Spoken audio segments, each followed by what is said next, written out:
Welcome to the world of CMA. കഴിഞ്ഞ ക്ലാസ്സിൽ നമ്മൾ ആപ്ലിക്കബിൾ ആവുന്നതും നോൺ ആപ്ലിക്കബിൾ ആവുന്നതും ഫാക്ടറി ആക്ട് ആപ്ലിക്കബിൾ ആവുന്നതും നോൺ ആപ്ലിക്കബിൾ ആവുന്ന സിറ്റുവേഷൻസിനെ കുറിച്ച് നമ്മൾ നോക്കി. അതിൽ നമ്മൾ പറഞ്ഞു മാനുഫാക്ചറിങ് പ്രോസസ്സ് എന്ന്. മാനുഫാക്ചറിങ് പ്രോസസ്സ് എന്ന് വെച്ചാൽ എന്താണ് എന്നുള്ളതാണ് നമ്മൾ ഈ ക്ലാസ്സിൽ പഠിക്കാൻ പോണത്. നിങ്ങൾ ഓർക്കേണ്ട, ഒരു നിറയെ എഴുതി വെച്ചിട്ടുണ്ടല്ലോ, ഇത്രയൊന്നും എഴുതേണ്ട ആവശ്യമുണ്ടോയെന്ന് അല്ലേ? ശരിക്കും മാനുഫാക്ചറിങ് പ്രോസസ്സ് പഠിക്കണമെന്ന് മാത്രം പറഞ്ഞാൽ മതി. പക്ഷേ എന്താണെന്ന് വെച്ചാൽ ഇത് അത്രയ്ക്ക് ഇമ്പോർട്ടൻ്റ് ആണ്. അതുകൊണ്ടാണ് ഞാനിവിടെ എഴുതിയത്. കാരണം പ്രീവിയസ് ഇയറിൽ നിറയെ എക്സാമിന് ചോദിച്ചിട്ടുണ്ട് ഈ മാനുഫാക്ചറിങ് പ്രോസസ്സ് എന്നുള്ളത്, പല വിധത്തിൽ ചോദിച്ചിട്ടുണ്ട്. അതുകൊണ്ട് തീർച്ചയായിട്ടും മിസ് ചെയ്യാതെ ഇതെന്താണെന്നുള്ളത് തീർച്ചയായിട്ടും നോക്കിയിട്ട് തന്നെ പോകണം. ഇപ്പോൾ നമുക്കൊന്ന് വായിച്ചു പോകാം. Making, altering, repairing, breaking up, demolishing, ornamenting, finishing, washing, cleaning, oiling, packing or otherwise treating or adapting any article or substance with a view to its use for sale, transport, delivery or disposal. അല്ലെങ്കിൽ വേറെ എന്ത് വിധത്തിൽ പറയും? Pumping oil, water, sewage or any other substance. Or അല്ലെങ്കിൽ വേറെ എങ്ങനെ പറയും? generating, transforming or transmitting power. Or composing type for printing by letterpress, lithography, photograph or other similar process or bookbinding.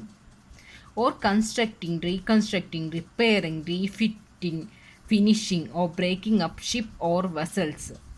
Preserving or storing any article in cold storage. ഇതെല്ലാം എന്താണ് പറയുന്നത്? Manufacturing പ്രോസസ്സിലാണ് പെടുന്നത്. അപ്പോൾ ഇത് ഞാനിപ്പോൾ വായിച്ചു പോയിന്നേ ഉള്ളൂ. ഇതിൽ എക്സ്പ്ലെയിൻ ചെയ്യേണ്ടതായിട്ടൊന്നും ഉണ്ടെന്ന് എനിക്ക് തോന്നുന്നില്ല. അപ്പോൾ ഇതൊന്ന് തീർച്ചയായിട്ടും വിട്ടുകളയാതെ തീർച്ചയായിട്ടും ഇത് പഠിച്ചു വെക്കണം. കാരണം എന്താണെന്ന് വെച്ചാൽ ഇത് അത്ര ഇമ്പോർട്ടൻ്റ് ആണ്.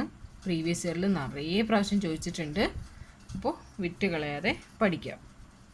ഇനി നാലാമത്തെ പോയിൻ്റ് പറഞ്ഞിട്ടുണ്ടെങ്കിൽ ബെനിഫിഷ്യറി ഓഫ് ദ ആക്ട്. ഇത് ആർക്കാണ് ബെനിഫിഷ്യറി?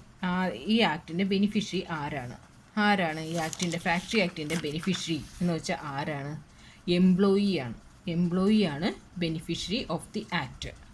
ഇനി എംപ്ലോയി ആരാന്നുള്ളത് ഇതിൽ പറയുന്നുണ്ട്. അപ്പോൾ ബെനിഫിഷ്യറി ആരാണ്? എംപ്ലോയിയാണ്. എംപ്ലോയി എന്ന് പറഞ്ഞാൽ ആരാണ്? എംപ്ലോയി എന്ന് പറഞ്ഞാൽ തീർച്ചയായിട്ടും ഒരു പേഴ്സണാണ് അല്ലേ? പേഴ്സൺ എന്തിനു വേണ്ടിയിട്ടാണ്? Employed for remuneration. എന്തിനു വേണ്ടിയിട്ടാണ് ചെയ്യണത്? ജോലി നോക്കുന്നത് എന്തിനു വേണ്ടിയിട്ടാണ്? എംപ്ലോയിഡ് ഫോർ റെമ്യൂണറേഷന് വേണ്ടിയിട്ടാണ്. അപ്പോൾ റെമ്യൂണറേഷന് വേണ്ടി ജോലി ചെയ്യുന്ന ഒരു പേഴ്സണാണ്. അപ്പോൾ അദ്ദേഹം എന്തൊക്കെ വർക്ക് ചെയ്യുന്നുണ്ട്? അത് വർക്ക് ചെയ്യണത് ഈ ഫാക്ടറി ആക്ടിൽ പറഞ്ഞ എംപ്ലോയി എന്ന് പറഞ്ഞിട്ടുണ്ടെങ്കിൽ ക്ലീനിങ് മെഷീനറി ക്ലീനിങ് ആവാം അല്ലേ?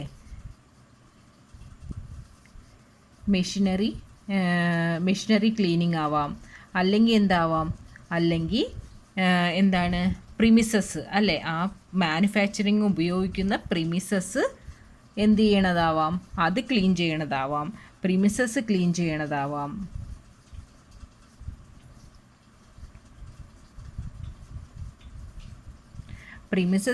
ചെയ്യണതാവാം. അപ്പോൾ ഒരു എന്താണ് എംപ്ലോയി എന്ന് വെച്ചാൽ എവിടെയാണ്? എംപ്ലോയി എന്ന് വെച്ചാൽ ആരാണ്? ഒരു പേഴ്സണാണ്. അത് എംപ്ലോയി ചെയ്യണത്, അത് ജോലി ചെയ്യണതിന് വേണ്ടിയിട്ടാണ്, റെമ്യൂണറേഷന് വേണ്ടിയിട്ടാണ്. അയാൾക്കുള്ള ജോലി എന്താണ്? ജോലി എന്ന് വെച്ചിട്ടുണ്ടെങ്കിൽ മെഷീനറി ക്ലീനിങ് ആവാം. അല്ലെങ്കിൽ എന്താണ്? പ്രിമിസസ്, ആ മാനുഫാക്ചറിങ്ങിൽ ഉപയോഗിക്കുന്ന മാനുഫാക്ചറിങ് ചെയ്യുന്ന പ്രിമിസസ് ക്ലീൻ ചെയ്യുന്ന ആളാവാം. അതായത് മാനുഫാക്ചറിങ്ങുമായിട്ട് ബന്ധപ്പെട്ടിട്ടുള്ളത്, സബ്ജക്റ്റ് ഓഫ് മാനുഫാക്ചറിങ് പ്രോസസ്സുമായിട്ട് ബന്ധപ്പെട്ടിട്ടുള്ള എല്ലാ കാര്യങ്ങളും ചെയ്യണത്. അതെവിടെയായിരിക്കണം? In manufacturing.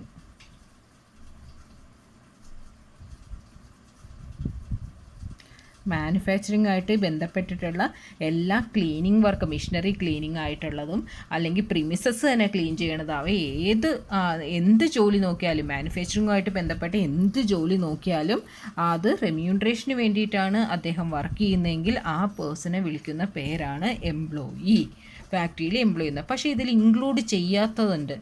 ഏതാണെന്നറിയാവോ? ഇതിൽ എംപ്ലോയി എന്നുള്ളതിൽ ഇൻക്ലൂഡ് ചെയ്യാത്ത ഒരു കാറ്റഗറിയാണ്. അതായത് any member armed force of union എന്നുള്ളത്.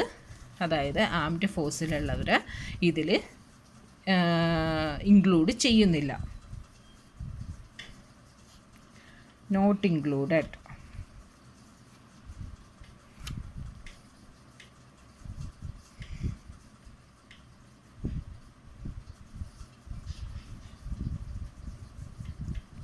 ഇവർ മാത്രം എന്ത് ചെയ്യുന്നില്ല, ഇതിൽ എംപ്ലോയി എന്നുള്ള കാറ്റഗറിയിൽ ഇവർ മാത്രം പെടുന്നില്ല. ഇനി നമ്മുടെ 5ാമത്തെ പോയിൻ്റാണ് who is responsible for the act. ആരാണ് റെസ്പോൺസിബിൾ ആവുന്നത്? ആരാ റെസ്പോൺസിബിൾ? തീർച്ചയായിട്ടും എംപ്ലോയർ ആയിരിക്കും ഇതിന് റെസ്പോൺസിബിൾ ആവുന്നത്. പക്ഷേ എംപ്ലോയർ എന്നുള്ളതിന് ഈ ഫാക്ടറി ആക്റ്റിൽ പറയുന്ന വേറൊരു ഇതാണ്, നേരാണ് ഒക്യുപ്പയർ. ഒക്യുപ്പയർ എന്നാണ് എംപ്ലോയറിനെ പറയുന്നത്. ആ ഒക്യുപ്പയർ എന്നുള്ളത് ആരാന്നുള്ളത് അതും എക്സാമിന്, പ്രീവിയസ് ഇയർ എക്സാമിന് ചോദിച്ചിട്ടുള്ളതാണ്. ഒക്യുപ്പയർ ആരാന്നുള്ളത്. Occupier is the person who has ultimate control over the affairs of factory. ഇതാണ് ഒക്യുപ്പയർ എന്നുള്ളതിന് മീനിങ് ആയിട്ട് ഫാക്ടറി ആക്റ്റിൽ കൊടുത്തിരിക്കുന്നത്. അപ്പോൾ എംപ്ലോയർ എന്നുള്ളതിന് ഈ ഫാക്ടറി ആക്റ്റിൽ പറയുന്നതാണ് ഒക്യുപ്പയർ. ഒക്യുപ്പയർ എന്ന് വെച്ചാൽ എന്താണ്? അൾട്ടിമേറ്റ് കൺട്രോൾ, ഫാക്ടറിയിൽ അൾട്ടിമേറ്റ് കൺട്രോൾ ഉള്ള ആളെ പറയുന്ന പേരാണ് ഒക്യുപ്പയർ എന്ന്. അപ്പോൾ ഒരിത് ഇൻ കേസ് ഓഫ് ഫേം ആവാം, അല്ലെങ്കിൽ അസോസിയേഷൻ ഓഫ് ഇൻഡിവിജ്വൽ ആവാം.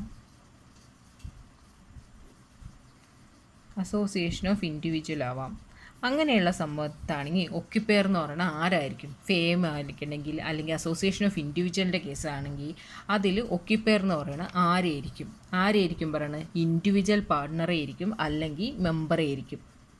ആരായിരിക്കും? ഇൻഡിവിജ്വൽ പാർട്ട്ണർ ഓർ മെമ്പറെ ആയിരിക്കുള്ളൂ.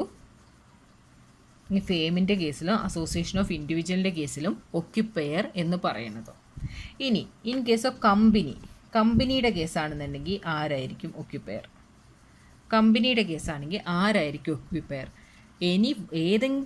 ഏതെങ്കിലും ഒരു ഡയറക്ടർ ആയിരിക്കുള്ളൂ എന്ത് ഒക്യുപ്പയർ എന്ന് പറയുന്നത്. അതായത് എനി വൺ ഡയറക്ടർ. എത്ര ഡയറക്ടർ ഉണ്ടെങ്കിലും ഏതെങ്കിലും ഒരു ഡയറക്ടറിനെയാണ് എന്ത് പറയണത്? ഒക്യുപ്പയർ എന്ന് പറയുന്നത്. അപ്പോൾ firm or association of individual ആണെങ്കിൽ ഇൻഡിവിജ്വൽ പാർട്ട്ണർ ഓർ മെമ്പർ ആയിരിക്കാം. കമ്പനിയുടെ കേസാണെങ്കിൽ ഏതെങ്കിലും ഒരു ഡയറക്ടർ ആയിരിക്കാം. ഇനി അടുത്ത് അതേപോലെ തന്നെ വേറെ കേസാണ് സെൻട്രൽ ഗവൺമെൻറ്റിൻ്റെ അല്ലെങ്കിൽ സ്റ്റേറ്റ് ഗവൺമെൻറ് അല്ലെങ്കിൽ ലോക്കൽ അതോറിറ്റിയുടെ കീഴിലുള്ള അവർക്ക് സ്വന്തമായിട്ടുള്ള അല്ലെങ്കിൽ അവർ കൺട്രോൾ ചെയ്യുന്ന ഒരു ഫാക്ടറി ആണെന്നുണ്ടെങ്കിൽ അതിൻ്റെ കേസസ് ആണെന്നുണ്ടെങ്കിൽ എങ്ങനെയായിരിക്കുള്ളൂ അത് ആരായിരിക്കും ഒക്യുപ്പയർ എന്ന് പറയുന്നത്? ഒക്യുപ്പയർ എന്ന് പറയുന്നത് അവിടുത്തെ കേസസിൽ the person appointed to manage the affairs of factory. Affair of factory ആയിരിക്കുമല്ലോ. അപ്പോൾ ഫേം എന്താണ്? Firm or association of individual എന്ന് വെച്ചാൽ ഇൻഡിവിജ്വൽ പാർട്ട്ണർ ഓർ മെമ്പർ ആയിരിക്കാം. കമ്പനി ആണെന്നുണ്ടെങ്കിൽ ഏതെങ്കിലും ഒരു ഡയറക്ടർ ആയിരിക്കാം. പിന്നെ central government, state government person appointed to manage the affair of the company ആയിരിക്കാം. അപ്പോൾ ഇതാണ് ഒക്യുപ്പയർ എന്നുള്ളതും ഇമ്പോർട്ടൻ്റ് ആണ്. ഒക്യുപ്പയറും ചോദിച്ചിട്ടുള്ളതാണ്. എംപ്ലോയറാണ് ഒക്യുപ്പയർ എന്ന് പറയുന്നത്. ഒക്യുപ്പയർ എന്ന് വെച്ചാൽ occupier is the person who has ultimate control over the ഫാക്ടറിയിലുള്ള അൾട്ടിമേറ്റ് കൺട്രോളുള്ള ഒരാളെയാണ് ഒക്യുപ്പയർ എന്ന് പറയുന്നത്. അത് ഇനി ഓരോ കേസസിലും എങ്ങനെയാണ് പറഞ്ഞതെന്നുള്ളതാണ് നമ്മൾ നോക്കിയത്. ഇനി 6ാമത്തെ കേസാണ് നമ്മൾ പഠിച്ച 6ാമത്തെ സിറ്റുവേഷനാണ് what are the responsibility of occupier അല്ലേ? റെസ്പോൺസിബിലിറ്റി എന്താണ്? ഒക്യുപ്പയറിൻ്റെ റെസ്പോൺസിബിലിറ്റി അതും വളരെ വളരെ വളരെ ഇമ്പോർട്ടൻ്റ് ആണ്. അതെന്താണെന്നുള്ളത് നമുക്ക് നോക്കാം. അതൊരു 5-6 റെസ്പോൺസിബിലിറ്റി ഉണ്ട്. ആ റെസ്പോൺസിബിലിറ്റി എല്ലാം തന്നെ കുറച്ച് ഡീറ്റെയിൽഡായിട്ട് പഠിക്കാനുണ്ട്. ആ റെസ്പോൺസിബിലിറ്റി എന്താണെന്നുള്ളത് ഒരു എസ്സേ ക്വസ്റ്റ്യൻ പോലും ചോദിച്ചിട്ടുണ്ട്. അത് പാർട്ടായിട്ട് ഓരോ റെസ്പോൺസിബിലിറ്റി എന്താണെന്നുള്ളതും ചോദിച്ചിട്ടുണ്ട്. അതല്ലാതെ അതിൻ്റെ ഉള്ളിൽ നിന്ന് തന്നെ ക്വസ്റ്റ്യൻ ഉണ്ടാക്കി ചോദിച്ചിട്ടുമുണ്ട്. അപ്പോൾ നമ്മൾ റെസ്പോൺസിബിലിറ്റി ഓഫ് ഒക്യുപ്പയർ എന്നുള്ളത് വളരെ വളരെ ഇമ്പോർട്ടൻ്റ് ആയിട്ടുള്ള ഒരു പോർഷനാണ്. ഇതാണ് റെസ്പോൺസിബിലിറ്റി ഓഫ് ഒക്യുപ്പയർ. അത് നമുക്ക് 7 പോയിൻ്റാണ് പഠിക്കാനുള്ളത്. അതായത് responsibility towards opening of factory open ചെയ്യണ സമയത്ത് ഒക്യുപ്പയറിന് അതിൻ്റേതായ റെസ്പോൺസിബിലിറ്റി ഉണ്ട്. പിന്നെ അതേപോലെ തന്നെ ഓപ്പൺ ചെയ്ത് കഴിഞ്ഞിട്ട് അവിടെ വർക്ക് ആരംഭിക്കുമ്പോൾ ആ വർക്കിംഗ് അവേഴ്സ്, വർക്ക് ചെയ്യുമ്പോൾ അതിനുള്ള holiday, shift, duty, OT, double employment എല്ലാം കൊടുക്കണതിന് റെസ്പോൺസിബിലിറ്റി ആർക്കാണ്? ഒക്യുപ്പയർക്കാണ്. അതേപോലെ തന്നെ വെൽഫെയർ സ്റ്റാഫിൻ്റെയൊക്കെ വെൽഫെയർ മെഷേഴ്സ് ഉണ്ട്, ഹെൽത്ത് മെഷേഴ്സ് ഉണ്ട്, സേഫ്റ്റി മെഷേഴ്സ് ഉണ്ട്. അതെല്ലാം നോക്കുന്നത് ഒക്യുപ്പയർ തന്നെയാണ്, ഒരു ഫാക്ടറിയുടെ ഒക്യുപ്പയർ തന്നെയാണ്. പിന്നെ ഹസാർഡസ് പ്രോസസ്സ് ഉണ്ട്, ജെൻഡർ റെസ്പോൺസിബിലിറ്റി വേറെയുണ്ട്. ഇനി ഇത് നമുക്ക് ഓരോന്നും എന്താണെന്നുള്ളത് ഡീറ്റെയിൽഡ് ആയിട്ട് നോക്കാം. ഫാക്ടറി ഓപ്പൺ ചെയ്യണ സമയത്ത് ഒക്യുപ്പയറിൻ്റെ റെസ്പോൺസിബിലിറ്റി എന്താണെന്ന് വെച്ചിട്ടുണ്ടെങ്കിൽ ചീഫ് ഇൻസ്പെക്ടർക്ക്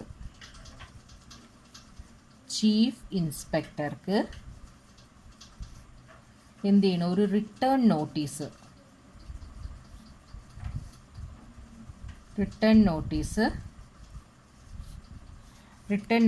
ചീഫ് ഇൻസ്പെക്ടർക്ക് ഒരു റിട്ടേൺ നോട്ടീസ് ഒക്യുപ്പയർ അയക്കണം. ചീഫ് ഇൻസ്പെക്ടർക്ക് റിട്ടേൺ നോട്ടീസ് ഒക്യുപ്പയർ അയക്കണം. അത് എപ്പോഴാണ് അയക്കേണ്ടത്? അതിൽ ആ റിട്ടേൺ നോട്ടീസിൽ എന്താ കണ്ടൻറ് ഉണ്ടാവേണ്ടത്? കണ്ടൻറ് എന്താണെന്ന് വെച്ചിട്ടുണ്ടെങ്കിൽ ഫാക്ടറിയുടെ ഡീറ്റെയിൽസ് ഫുള്ളായിട്ടും ഉണ്ടായിരിക്കണം. എന്താണ് ഉണ്ടാവേണ്ടത്? ഫാക്ടറിയുടെ ഡീറ്റെയിൽസ് ഫുള്ളായിട്ടും ഉണ്ടായിരിക്കണം. ഫാക്ടറിയുടെ ഡീറ്റെയിൽസ് അതിൽ ഫുള്ളായിട്ടും ഉണ്ടായിരിക്കണം. ആ ചീഫ് ഇൻസ്പെക്ടർക്ക് ആ റിട്ടേൺ നോട്ടീസ് അയക്കുമ്പോൾ അത് എപ്പോഴാണ് അയക്കേണ്ടത് എപ്പോഴാണെന്ന് വെച്ചിട്ടുണ്ടെങ്കിൽ ഈ ഫാക്ടറിയോ അല്ലെങ്കിൽ പ്രിമിസസോ, എന്തെങ്കിലും ഫാക്ടറി ആണെങ്കിൽ ആയിക്കോട്ടെ, പ്രിമിസസ് ആയിരിക്കും, അത് ഒക്യുപ്പൈ ചെയ്യണതിന് 15 ഡേയ്സ് മുന്നേ, അതായത് ഒക്യുപ്പൈ ചെയ്യണതിന് 15 ഡേയ്സ് മുന്നേ ആണ് എന്തയക്കേണ്ടത്? റിട്ടേൺ നോട്ടീസ് ചീഫ് ഇൻസ്പെക്ടർക്ക് അയക്കേണ്ടത്. ആ റിട്ടേൺ നോട്ടീസിൽ ഉണ്ടായിരിക്കണം? ഫാക്ടറിയുടെ സംബന്ധിക്കുന്ന എല്ലാ ഡീറ്റെയിൽസും അതിൽ ഉണ്ടായിരിക്കണം. അപ്പോൾ അയക്കേണ്ടത് ചീഫ് ഇൻസ്പെക്ടർക്ക് റിട്ടേൺ നോട്ടീസ് അയക്കണം. എപ്പോഴാണ്? 15 ഡേയ്സ്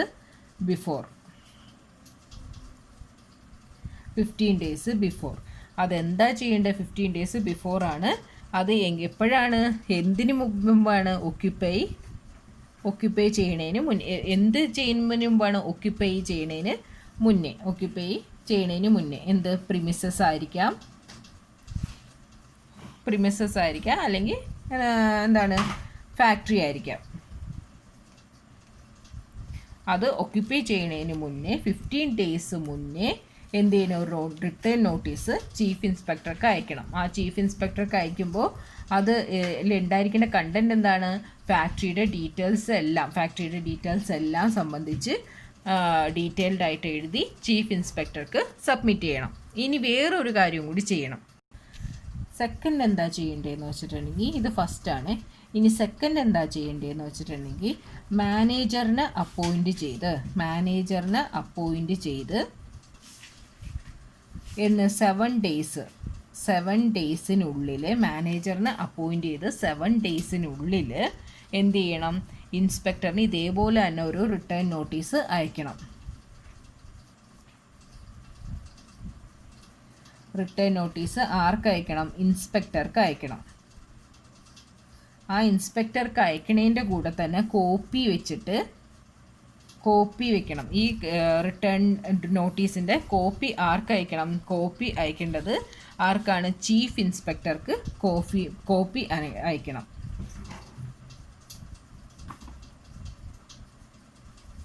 അപ്പോൾ മാനേജറിനെ അപ്പോയിൻറ്റ് ചെയ്ത് കഴിഞ്ഞ് 7 ഡേയ്സിന് ഉള്ളിൽ റിട്ടേൺ നോട്ടീസ് ഇൻസ്പെക്ടർക്ക് അയക്കണം. അതിൻ്റെ കോപ്പി ചീഫ് ഇൻസ്പെക്ടർക്കും അയക്കണം. അപ്പോൾ ഫാക്ടറി ഓപ്പണിംഗ് ടൈമിൽ 2 റെസ്പോൺസിബിലിറ്റിയാണുള്ളത് മെയിനായിട്ട്.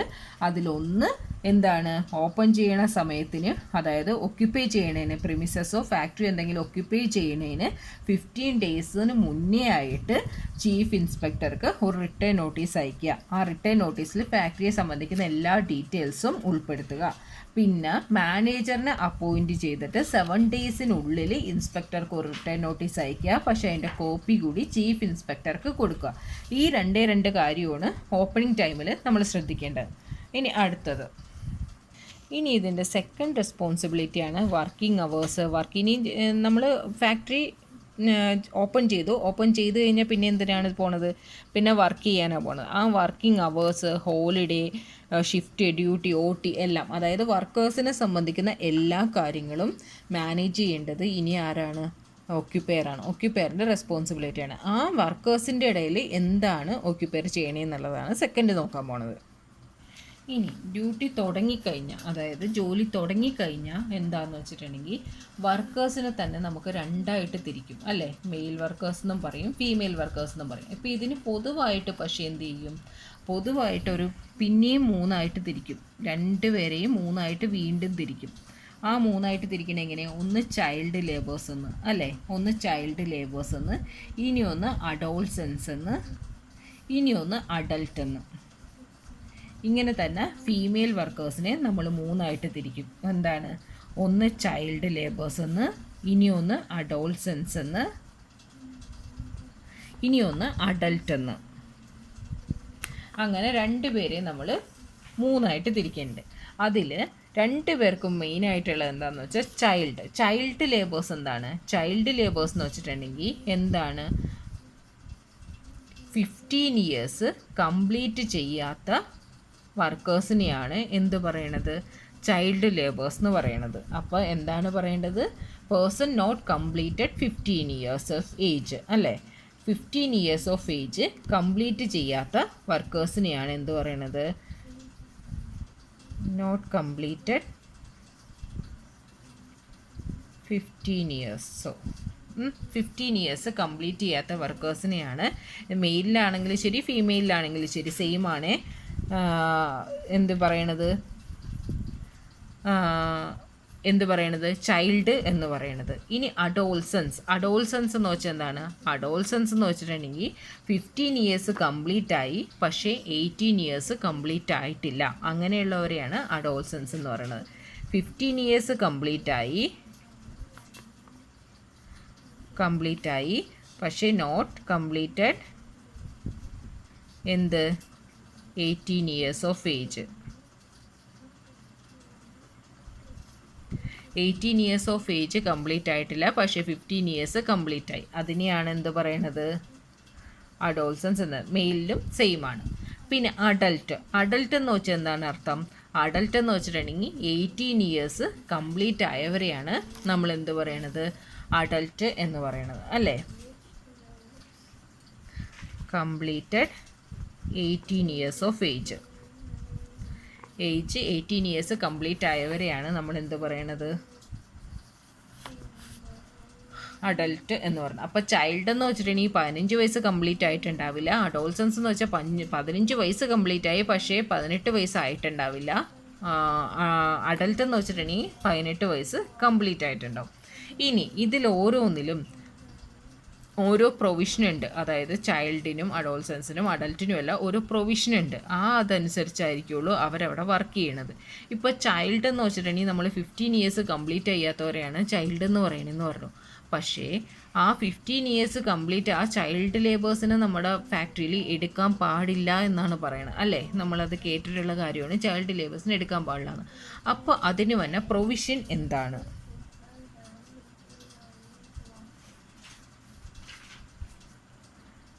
ചൈൽഡ് ലേബേഴ്സിന് വന്ന പ്രൊവിഷൻ എന്താണ്, പ്രൊവിഷൻ റിലേറ്റിംഗ് ടു ചൈൽഡ് ലേബേഴ്സിന് വന്ന പ്രൊവിഷൻ എന്താണെന്നുള്ളത് നമുക്ക് നോക്കാം. അതായത് എന്താണ്, ഒരു 15 ഇയേഴ്സ് കംപ്ലീറ്റ് ആകാത്തവരെയാണ് ചൈൽഡ് എന്ന് പറയുന്നത്. പക്ഷേ 14 ഇയേഴ്സ് വരെയുള്ള കുട്ടികളെ നമ്മൾ ഒരിക്കലും ഫാക്ടറിയിൽ ജോലിക്ക് എടുക്കില്ല. 14 ഇയേഴ്സ് വരെയുള്ള കുട്ടികളെ നമ്മൾ ഒരിക്കലും ഫാക്ടറിയിൽ ജോലിക്ക് എടുക്കില്ല. ഇനി 14 ഇയേഴ്സ് കംപ്ലീറ്റ് ആയിട്ടുണ്ടെങ്കിൽ അവരെ നമുക്ക് അലോ ചെയ്യും, ജോലിക്ക് നമ്മൾ ഫാക്ടറിയിലേക്ക് എടുക്കും. പക്ഷേ അതിന് കണ്ടീഷനുണ്ട്, 2 കണ്ടീഷൻ ഫുൾഫിൽ ചെയ്താൽ മാത്രമേ എന്ത് ചെയ്യൂ, 14 ഇയേഴ്സ് കംപ്ലീറ്റ് ആയവരെ നമുക്ക് ജോലിക്ക് എടുക്കാൻ പറ്റുള്ളൂ. അപ്പോൾ ഫസ്റ്റ് എന്താണ്, ചൈൽഡിൽ എന്താണ്,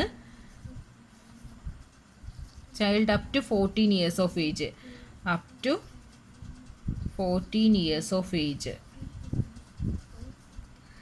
ഏജ് ആണെന്നുണ്ടെങ്കിൽ എന്ത് ചെയ്യുന്നു, നോട്ട് അലൗഡ് ടു വർക്ക് അല്ലേ. നോട്ട് അലൗഡ് ആണ്, വർക്കിന് അലോ ചെയ്യില്ല. 14 ഇയേഴ്സ് വരെയുള്ള കുട്ടികളെ വർക്ക് ചെയ്യാനായിട്ട് അനുവദിക്കുന്നില്ല. ഇനി കംപ്ലീറ്റ് ചെയ്തിട്ടുണ്ടെങ്കിൽ 14 ഇയേഴ്സ് കംപ്ലീറ്റ് ആയെങ്കിൽ 14 ഇയേഴ്സ് ഓഫ് ഏജ് കംപ്ലീറ്റ് ആയെന്നുണ്ടെങ്കിൽ എന്ത് ചെയ്യും, അലോ ചെയ്യും. പക്ഷെ എന്ത് ചെയ്യണം, 2 കണ്ടീഷൻ സാറ്റിസ്ഫൈ ചെയ്താൽ മാത്രമേ എന്ത് ചെയ്യുള്ളൂ,